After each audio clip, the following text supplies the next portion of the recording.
Hey guys, quick video for the Wheels in Japan playlist.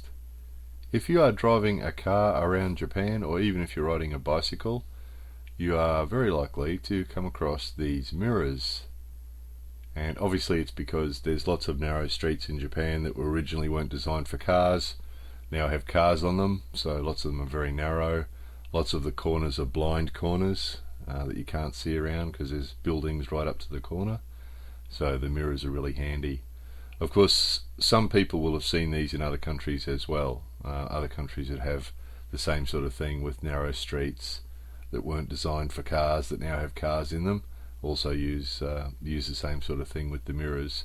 There's also a lot of people, of course, though, that come from countries like the one I came from, where we don't see this sort of thing usually because the streets are wide and mirrors aren't really of any use to us. So it's interesting for those of us who haven't had these in their own countries that come here, because it's a bit of a new thing.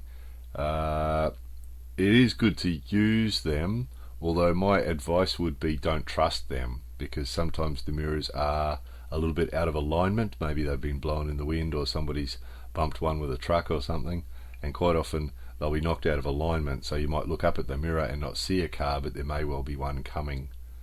And as you guys know from a previous video, people in Japan often don't stop at stop signs or intersections, so it's well worth approaching intersections and corners and things in streets like this one very carefully, because people do come out. This particular road here, I've had people come out on bicycles, I've had people come out in little cars and just appear in front of me, and if I was going any faster than I usually drive, I probably would have hit them. And it does happen in these little streets.